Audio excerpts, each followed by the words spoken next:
네, 중국 홍다그룹이 이제 위기에 놓이면서 이 공동부유에 대한 불안감이 또 확산이 되고 있습니다. 그래서 중국의 최고 전문가 모셔봤는데요. 중국경제금융연구원 연구소 전명서 소장 자리하셨습니다. 안녕하세요. 안녕하십니까? 네. 앞에 우리 블랙스톤 스튜어트 회장과 인터뷰 좀 보셨죠? 네. 그 부동산에 투자를 아주 잘한 선택이라고 이야기했단 말입니다. 제가 이틀 전인가요? 이 블랙스톤이 이 중국의 소차이나와 인수하려고 하던 게 무산되다가 결국 소차이나 주가가 폭락했다 이런 말씀을 드렸는데 중국 어떻습니까? 뭐 보시기에 우리 저 블랙스톤 회장의 말씀을 듣고 전략이 좀 유효하다 보십니까? 어떻습니까?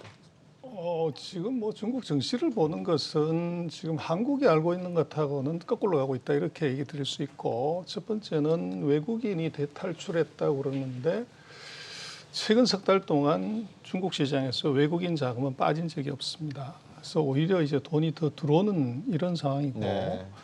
그다음에 이제 주가가 대폭락했다고 하는데 그 폭락한 게 아니라 연중 최고치를 갱신하고 있습니다. 그래서 우리가 조금 오해하는 것은 그 플랫폼 기업들의 주가 하락을 중국 본토 기업의 주가 하락으로 이제 오인하는 것이다.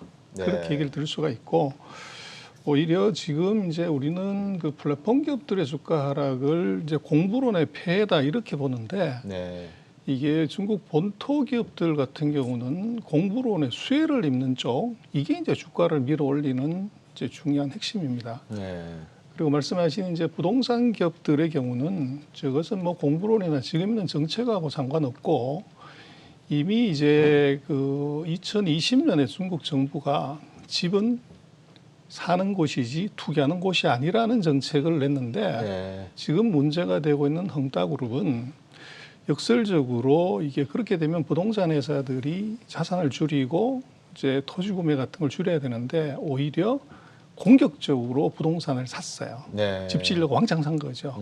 거기에 이제 물렸고, 중국 정부가 은행들의 대출을 부동산한테 해주지 말라는 가이드라인이 내려오면서 현금이 말린 거죠. 네. 그래서 이제 그것이 제가 볼 때는 중국 부동산 업계 전체적인 현상이 아니고 헝다라는 그룹의 경영 전략의 미스다. 정부 정책하고 반대로 가는 판세를 잘못 읽은 거죠. 네. 그래서 그것이 이제 패착이다 그렇게 볼 수 있을 것 같습니다. 네, 그렇군요. 그 중국에 대한 여러 가지 주식시장의 투자 관련해서 저희들이 이제 느끼는 거는 방금 외국인들이 빠져나간 게 없다라고 하셨는데, 그럼 앞으로 중국 증시에 대해서 외국인들은 낙관적으로 전망하고 있다, 여기가 투자처다 이렇게 본다고 판단이 되겠습니까? 그걸 이제 그 미국 기관들을 보면 되는데요. 미국에서 중국 주식을 팔아야 된다고 하는 쪽이 이제 대표적으로 아크펀드죠. 네. 캐시우드가 그런 얘기를 하고, 지금 이제 조지 소로스가 이제 안 된다고 얘기를 하는데, 네. 근데 문제는 이 사람들이 다 중국에서 또는 홍콩에서 크게 손해를 본 사람들입니다. 그런데 아이러니한 것은 지금 이제 방금 뭐 블랙스톤도 얘기를 했지만, 네. 그 블랙락하고 네. 이 이제 뱅가드가 네. 중국에다가 최근에 이 100% 독자 이제 펀드 운용 회사를 만들었어요. 네. 그리고 펀드 레이징을 했고요. 그리고 JP 모간이 중국에다가 이제 100% 독자 증권 회사를 만든 거죠. 아, 예. 그렇게 보면 세계에서 뭐 탑2, 탑3 안에 들어가는 증권 회사하고 넘버 1, 2를 하는 자산 운용사는 중국 투자를 하면 안 되는 위험한 나라에 네. 법인을 내고 펀드레이징을 한다는 거 어떻게 봐야 되냐. 그렇죠. 이제 거기에 답이 있을 것 같아요. 네. 지금 중국 본토에는 또 알리바바 같은 종목들이 상장이 안 돼 있지 않았습니까? 네. 그렇기 때문에 이제 플랫폼 규제도 조금은 좀 자유로웠고, 또한 이제 부동산 규제로 인해서 오히려 주식시장으로 증시가 좀 몰리는 현상이 나왔는데, 그렇다면 외국인들은 어떤 종목들을 많이 샀나요? 그래서 이제 그게 조금 다른데, 중국 정부의 규제 제재는 인터넷 기업, 플랫폼 기업을 제재한 것이지 전통 제조업이나 이게 테크 기업을 제재한 게 아니에요. 네. 그래서 이제 거기에 피해 있는 쪽들은 오히려 이제 수혜를 보는 것이고, 인터넷 기업들은 다 미국에 상장되고 홍콩에 상장되기 때문에 네. 주가 대폭락은 이제 홍콩하고 미국에서 일어난 것이지 중국 본토에 일어난 게 없어요. 네. 그게 이제 근본적으로 다른 점이다 이렇게 봐야 될 것 같고, 지금 이제 그 중국 시장 안에서도 변화가 있는 것이 외국인들이 7월을 어떻게 보면 저점으로 해서 계속적으로 파는 게 아니라 사고 들어오는데 여기에 패턴의 변화는 아까 방금 그 내수가 2.5%밖에 안 된다 8월 달이 플러스로 네. 그런 이제 멘트가 나오던데 내수주를 대거 팔고 있습니다. 그래서 그 사이에 우리가 많이 봤던 뭐 이제 중국 중면 여행주라든지 마오타이 같은 이제 술이라든지 음식료주들을 대거 이제 최근 석 달간은 매도를 했고 반대로 이제 기술, 뭐 자동차, 반도체, 그 히토류 이제 이런 류들을 대거 매집을 해서 아마 7월 이후에 이런 류 회사들은 주가가 50%에서 100% 올라갔죠. 네. 이제 우리는 이제 그런 쪽은 이제 잘 체크가 안 되다가 보니까 그 아리바바, 단센트, 징동, 핀두오두오 이쪽들의 주가 폭락 이제 이쪽을 계속적으로 포커스하다 보니까 중국 본토의 주가 상승을 놓치는 현상이 우리한테 지금 나타나고 있다고 봐야 될 것 같아요. 네. 저도 지금 개인적으로 봐서 우리나라 언론이 지금 중국 시장을 잘못 해석하고 있는 부분이 분명히 존재를 한다. 예를 들어서 이 중국의 구글, 중국 구글이죠. 리카이프라고 간부로 있던 친구가 어제 인터뷰를 했습니다. 중국 기술 규제에 대해서 시장이 오해하고 있는 부분이 너무나 많다. 오히려 이 반도체 부분이나 AI 부분에 대한 중국의 투자는 좀 더 이 관심 있게 지켜봐야 되는 그런 것이지 단기적인 시장 규제를 가지고 마치 중국이 곧 뭐 무너진다거나 위기를 맞이한다라고 해석하는 것은 이 선진국 기업들, 투자 기업들의 오류다 이런 이야기를 했거든요. 네. 같은 의견이시겠네요. 그래서 그게 이제 중국을 아는 사람하고 모르는 사람의 차이인데 네. 중국은 반도체 산업을 미친 듯이 육성을 해요. 규제나 제재를 한 적이 없어요. 네네. 그리고 더 드라마틱한 것은 미국이 반도체 브로킹을 하면서 뭐를 했냐면 지금 이제 중국은 한 14나노 정도 기술을 갖고 있고 우리가 이제 5나노, 3나노인데 중국은 그보다도 한 단계 훨씬 뒤진 28나노 정도를 가진 기술 회사면 네. 앞으로 10년 동안 법인세를 0으로 해줍니다. 예. 그래서 금년도에 중국의 그런 기술을 가진 회사는 순이익률이 네. 가만 앉아서 작년 대비해서 25%가 더 올라가는 거죠. 그리고 이제 수입하는 장비, 재료, 소재에 관세를 제로로 해줘요. 그리고 이제 인력, 우리도 뭐 반도체 인력 지금 난리인데 네. 중국은 말 떨어지자마자 중국에서 이제 최고의 대학인 칭화대학에서 우리는 뭐 과의 증설도 어렵지만 반도체 단과대학을 바로 만들었습니다.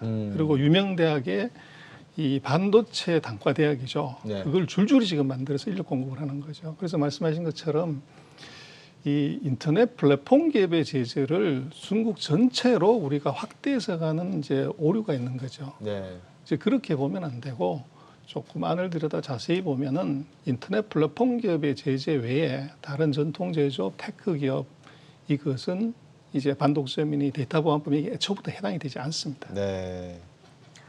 조금은 원론적인 질문일 수 있을 것 같은데 중국이 왜 공동부유론을 꺼내들었다라고 생각을 하시나요?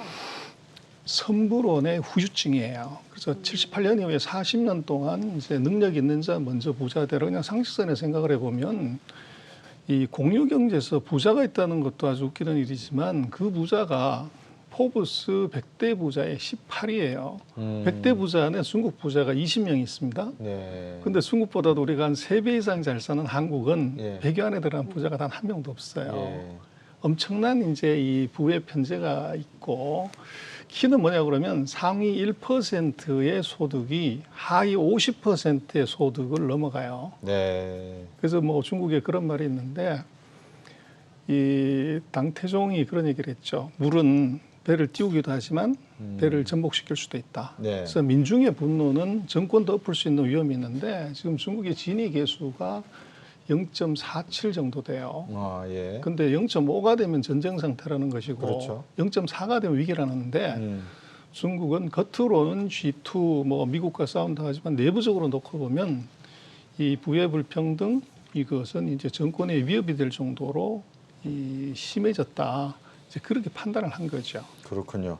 방금 우리 전 박사님께서 말씀 주신 내용 중에 두 가지가 어제 안 그래도 미국의 주요 언론에서 다뤄진 내용들입니다. 하나가 이 젊은 엘리트 계층에서 이 급속한 성장을 40년 만의 성장을 통해서 1%가 50%의 부를 소유하다 보니까 적게 투자해서 대박을 터뜨리는 이런 그 형태의 일자리, 취업, 전문성이 젊은 엘리트 계층에서 번지고 있다라는 이야기가 나오고 있고요. 또 한 가지는 화웨이가 한 3,000명 정도 새로운 고용을 이런 과학 쪽에 실시하고 있다 이런 내용들이 나오고 있는 걸 보니까 이 중국이라고 하는 경제는 결국 앞으로 미국과 함께 미래로 갈 수밖에 없는 가장 중요한 파트너일 수밖에 없다. 이게 모든 투자의 기본적인 원칙이 되면 되지 않겠습니까? 어떻습니까? 그래서 뭐 비관론자는 명성을 얻는다 그러지 않습니까? 네. 근데 돈을 못 버는 거죠. 그래서 낙관론자는 이제 네. 돈을 번다고 하는데, 그래서 투자를 중국을 뭐 이제 국가 경쟁 패권으로 놓고 보면 우리가 굉장히 비관적으로 봐야 돼요. 리스크 관리해야 되는데 네. 투자의 관점으로 놓고 보면 이제 반대로 그걸 피해가거나 이것이 중국이 그것을 넘어설 수 있는 가능성에다 포커스를 해서 보면 말씀하신 것처럼 중국이 미국의 뒤통수를 치는 일들이 지금 벌어지고 있죠. 네. 예를 들어서 배터리다. 예. 이거 중국을 브로킹해야 된다고 하는데 미국은 배터리를 안 만들어요. 근데 중국이 전 세계 배터리 시장의 거의 절반을 지금 커버를 한단 말이에요. 네. 그래서 예를 들어서 이제 이런 부분들에 있어서는 우리가 조금 다른 시각으로 봐야 되고 거기에 이제 그 수익이 기다리고 있다 그렇게 볼 수 있을 것 같습니다. 네. 네. 그럼 중국 투자를 위해서는 지금 배터리 시장도 말씀해 주셨고 뭐 제조업 강국인 만큼 이제 반도체 시장도 볼 필요가 있어 보이는데 그 내용은 저희가 어떻게 또 판단할 수가 있을까요? 그래서 우리도 그랬습니다만 소부장이 우리가 사고 터졌었잖아요. 일본이. 근데 우리가 결국은 1년 지났더니 이겼어요. 네. 그 비밀은 뭐냐고 그러면 하이닉스, 삼성전자, 그 LG 디스플레이가 한국에 있다는 거죠. 소부장의 엔드 유저가 한국에 있기 때문에 결국은 기술이 있더라도 시장이 없으면 죽는다. 그래서 기술은 시장을 못 이긴다는 것이 답인데 네. 중국의 반도체나 지금 배터리를 봐야 되는 미국이 그렇게 브로킹해서 지금 죽이겠다고 하는데도 주가는 폭등하는 이유는 뭐냐 그러면 네. 기술은 시장을 못 이긴다. 그래서 지금 자동차 같은 경우를 놓고 보면 전기차가 뭐 50%에서 40%가 중국이에요. 네. 배터리 마찬가지로 그렇게 되는 것이죠. 네. 그래서 이거 이제 어떻게 볼 거냐? 더 네. 드라마는 반도체를 이제 끊어버리면 중국이 바로 악소리가 나는데 문제는 수익 금액 베이스로 보면 중국이 전 세계 반도체 80%를 수입을 해요. 그래서 이 말이 되냐고 그러는데 그건 뭐냐면 전 세계 노트북, 핸드폰, 디지털 TV가 반도체 가장 큰 수요자인데 이것의 50%에서 90%를 중국이 OEM 해주는 거죠. 그래서 미국이 말만 그렇게 해놓고 중국을 반도체로 못 죽이는 진짜 이유는 반도체를 완벽하게 브로킹했을 때 맨 먼저 미국 시장에 애플이 주가 대폭락한다. 네. 애플은 단 한 대 핸드폰도 중국에서 미국에서 안 만드는 거죠. 그렇죠. 그래서 그게 이제 그렇게 물려있기 때문에 제가 볼 때는 앞으로 이제 두 나라가 박 터지게 기술 전쟁을 하겠지만 네.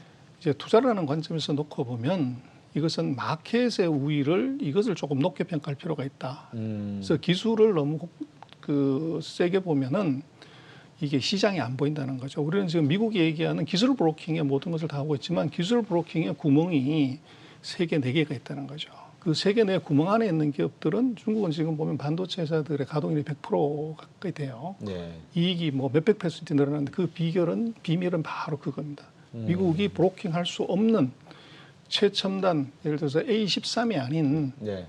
이 나머지 것들은 이것은 제재가 들어가 있지 않아요. 그런데 네. 그걸 이제 우리가 오해를 하는 거죠.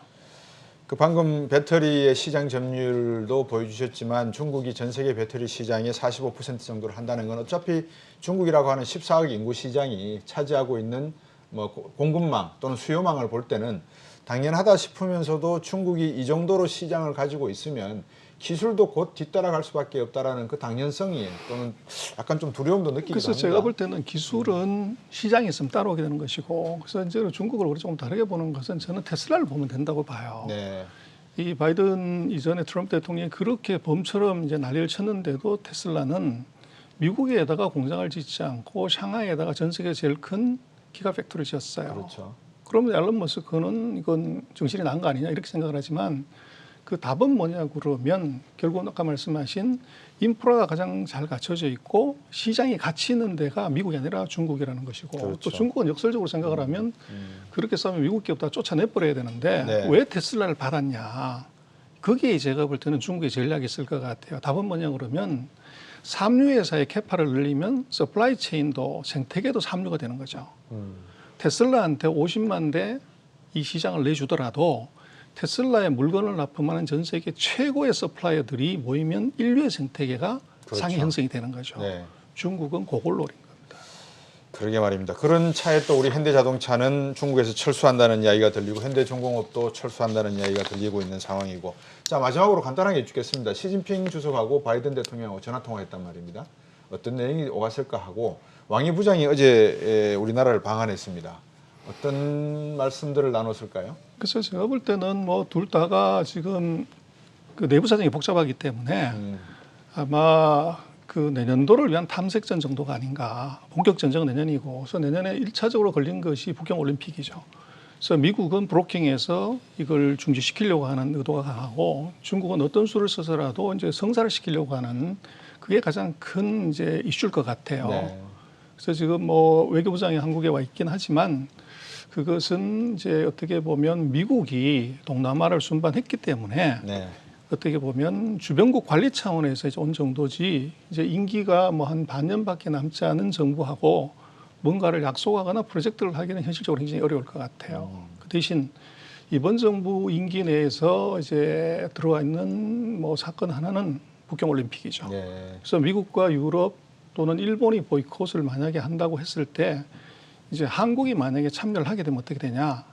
그러면 이제 중국으로서는 엄청난 이 전략적 이득이 있는 것이고 또 우리로서는 이제 북한 문제가 있기 때문에 그것을 활용할 가치가 있는 것이죠. 그래서 그런 쪽에서의 어떤 그 탐침, 뭐 이제 의도의 전달, 뭐 이런 것들이 주가 아닌가 싶고 아마 네. 뭐 이제 북핵 문제라든지 뭐 제재 문제라든지 이런 것들은 아마도 내년에 일어날 일이기 때문에 이번에는 아마 이제 우아하게 서로 이제 좋은 얘기하고 또 미국이 뭐 아프간에서 손 빼는 대신에 네. 중국에 집중하겠다는 얘기를 하는데 그럼 중국을 집중한다고 그러면 한국, 일본, 대만이죠. 네. 근데 일본하고 대만은 미국이 확실하게 컨트롤하고 있고 그렇다고 하면 가장 약한 고리가 한국이기 때문에 중국으로서는 한국을 압박한다는 것보다는 어떻게 보면 약한 고리에서 뭔가를 자기네도 고리를 걸고 싶은 아마 이런 의도가 있어 보이고 그래서 그런 측면에서 보면 한국은 그 꽃놀이 펼친 거 아닌가.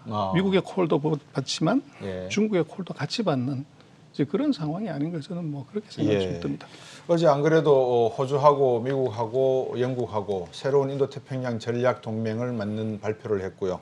방금 말씀 주셨지만 왕이 부장은 그 와중에 한국을 방한을 했고 여러 가지 이 보이지 않는 정치 경제적인 현상들이 한반도 주변에 움직이는 것 같습니다. 오늘 말씀 기술은 시장을 결코 이길 수 없다. 제가 잘 참고하면서 말씀 마치겠습니다. 고맙습니다. 네, 맞습니다.